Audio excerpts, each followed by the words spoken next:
And we will start right off with the first part, which is the introduction to system modeling.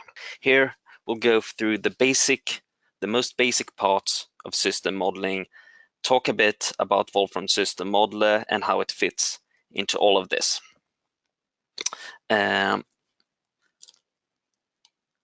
We will also talk a bit what you need to get up and running with all this new functionality, but most importantly in this part we'll cover the most important thing, which is the system models, the actual models that we will be interacting with today.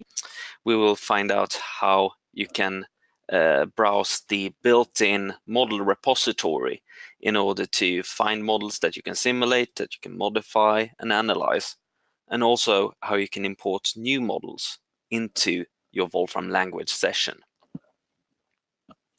So let's start with Wolfram System Modeler. What is Wolfram System Modeler?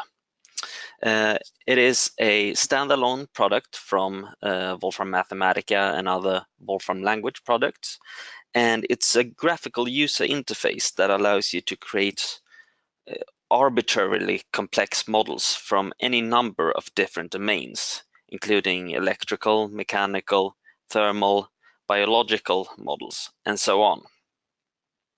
And I think I'll jump into System Modeler a bit to show you how it looks so you can get a feeling for what a system model is.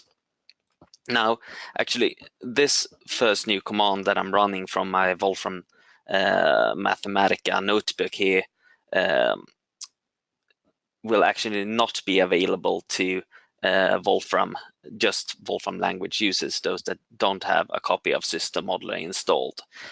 But and that is because it opens up System Modeler itself. So that's pretty logical. So once I run this command, and you'll notice that for you existing System Modeler users, you'll notice that I didn't need to call the WSM link package that you might be used to calling. Now, all of these functions are built into the Wolfram language. They will just be there from the start, so you can just type them into the session and the Wolfram language will recognize it. No need to load any additional package or anything like that. So we call this system modeler function. It will without any arguments, it would just open up a blank session of system modeler, and this is what it looks like. And what system modeler is, it's a tool that's flexible enough to build anything from a simple circuit. For example, let's see if we can find a DC motor. There's some of them here. A simple electrical circuit like this one, this DC motor, and you build models of different things in System Modeler just by dragging and dropping different components onto the canvas and then connecting them up together with the ports. In the case of an electrical circuit, it's you're connecting it kind of like, you're creating an electrical connection between the different components. And in the case of a mechanical system like this inertia here, it's a mechanical system that's attached to the DC motor. Then you're connecting things like a solid mechanical connection. Now, this is a very simple example of a model. We can scale this up to something which has, for example, thousands of different components. We could look at a model of a car driveline instead.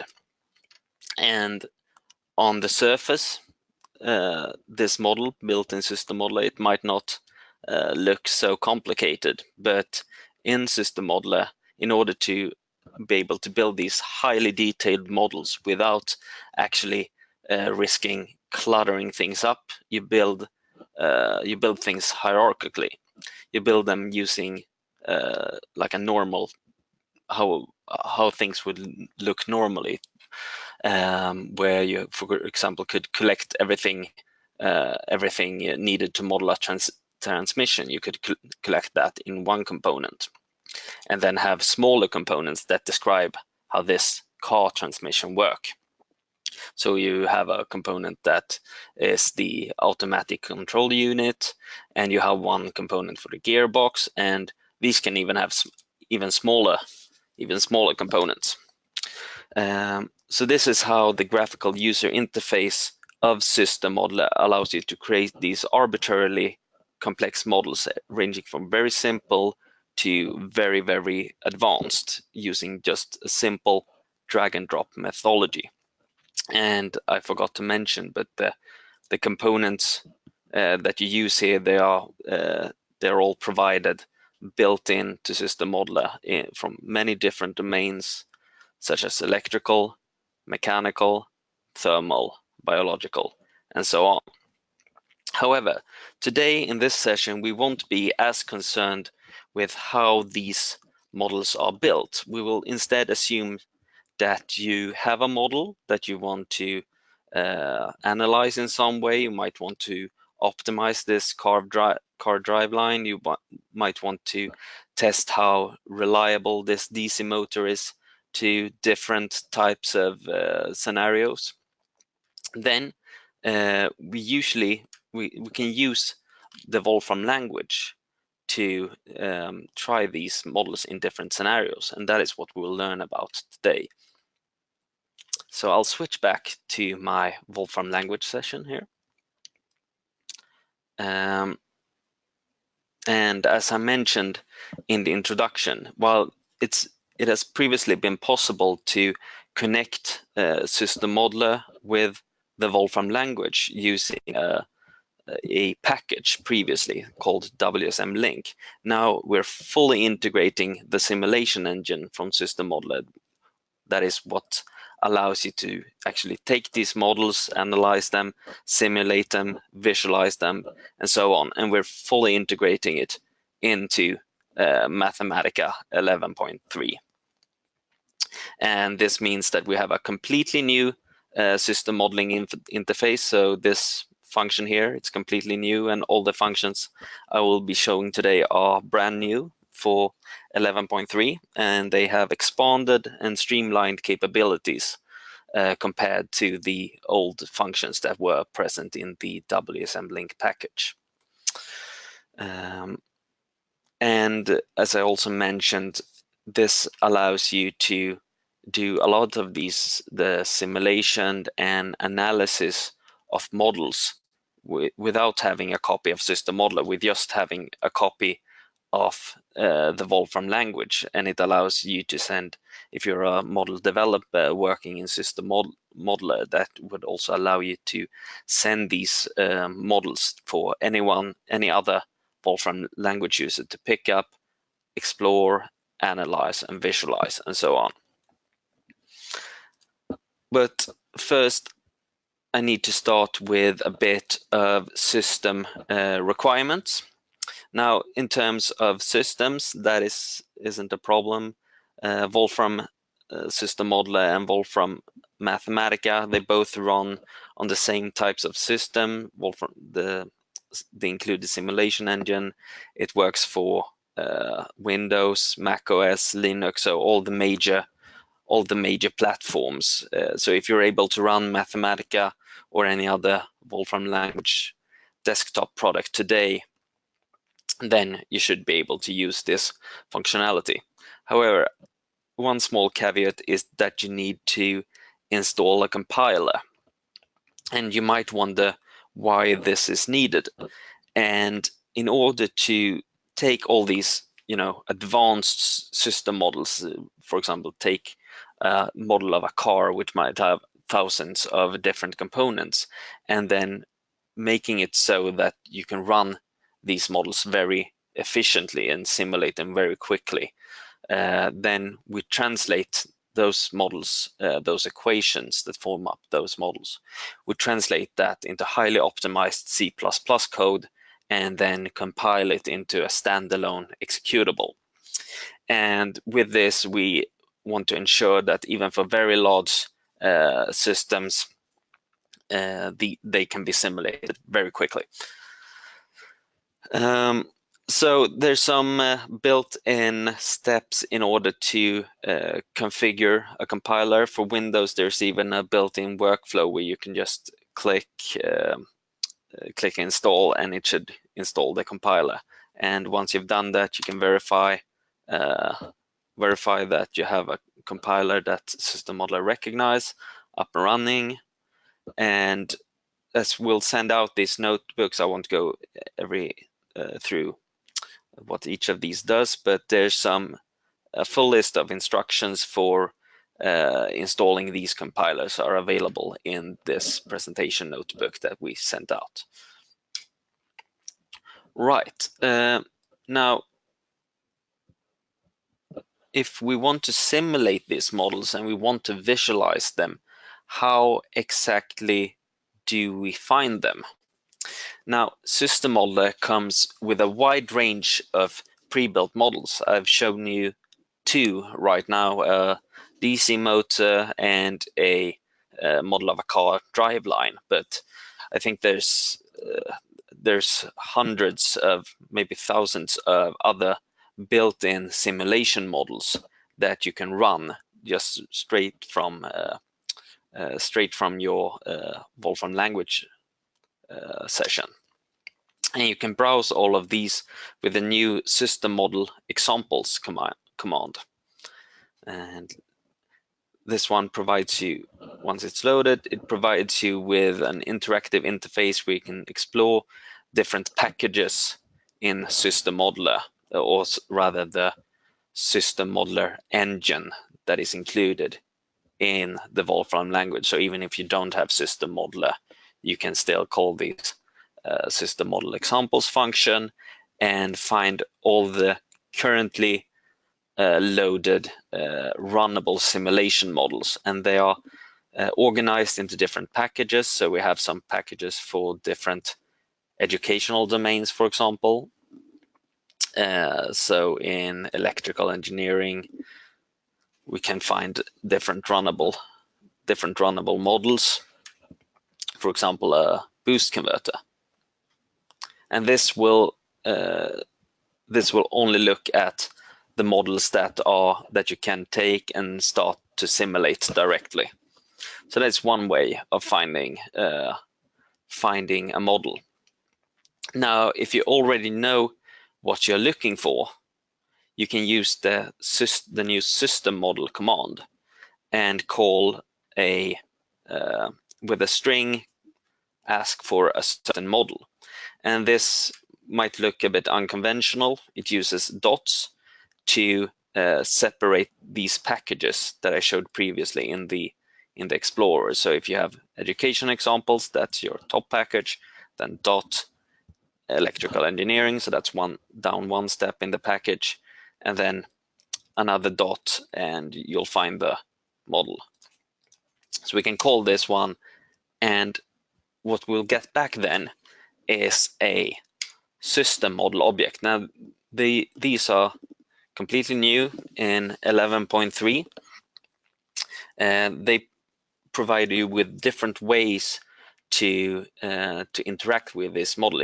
You can think of it as a representation of a model that is loaded into SystemModeler, and we'll make use of these model representations pretty soon.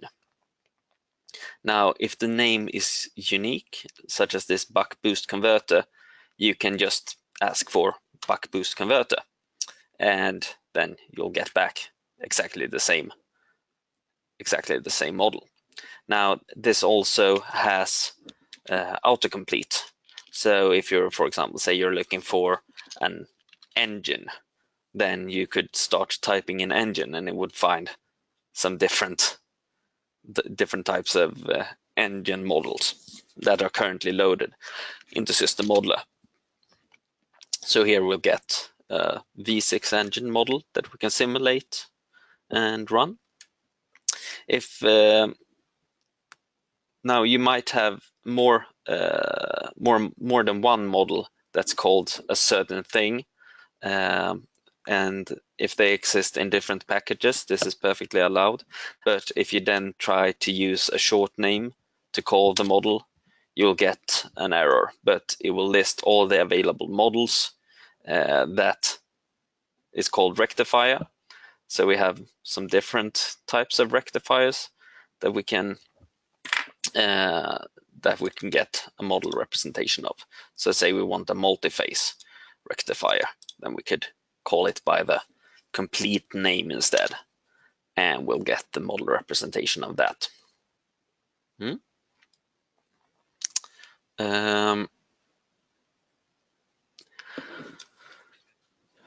So the models here that I've been showing, they are, while you use drag and drop to create them, what is actually happening is that the graphical user interface is creating something that's called Modelica code, or code that's written in the Modelica language. And this is a non-proprietary language that is used to describe different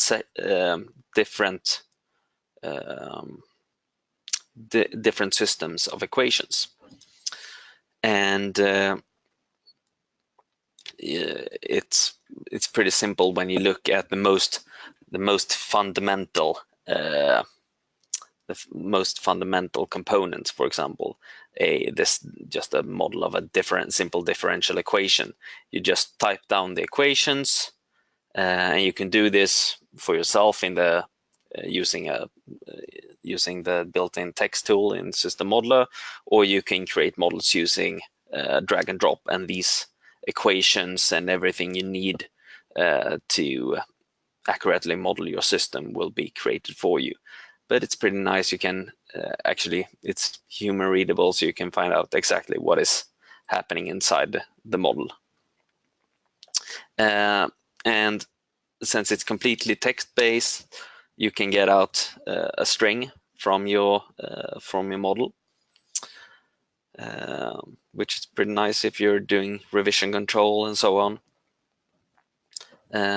So I only showed you now the models that are built into the SystemModeler engine, those that you will have access to once as soon as you load up your Wolfram Language session, you will have access to those models. Now there's lots of other sources for models that you can find. We publish a lot of downloadable examples on the SystemModeler webpage. The Wolfram Library Store provides you with different ways to extend the modeling capabilities of SystemModeler, and also contains a lot of different runnable models. The Wolfram community is a great source of models that you can import into your engine. And of course, models that you create yourself, either using the graphical user interface of Wolfram SystemModeler, or if you are creating models from the Wolfram language. Now that is also possible, and I will cover that later in this session. However, since the language is non-proprietary, there are also non-Wolfram sources that you can get models from, and the Modelica Association maintains a list of different model libraries that you can download and import into SystemModeler. And if you don't have SystemModeler, you can still import these models that you download from the web or so on. You just use the normal import command in Wolfram Language and say that it's a model file, and Wolfram Language will recognize that and then load that model into your SystemModeler session. Now there's a new function in 11.3 which is pretty nice, which is called iconize. And since these system models, they are just Modelica, they're just text-based. You can pretty easily embed that text inside of a Wolfram Language notebook, and you can use the iconize command to do this. So if I asked for the string, of the of this system model. I will get back that string in Wolfram language representation, and I'll call iconize, and I'll get back an iconized representation of that string. Now I can completely embed this in the model and for example have a function at the beginning of my notebook or so on that takes this string and imports it into the system model engine session. So now I've imported this differential equation, and I could find it in the browser I showed previously, or I can see if I switch to System Modeler, I can see that it has been loaded. Now, one thing I might not have made clear is that System Modeler and the Wolfram language, these two sessions here, they are working on, they're using a shared state. So everything that happens in the Wolfram language, when I say to import this, it would immediately be available in System Modeler.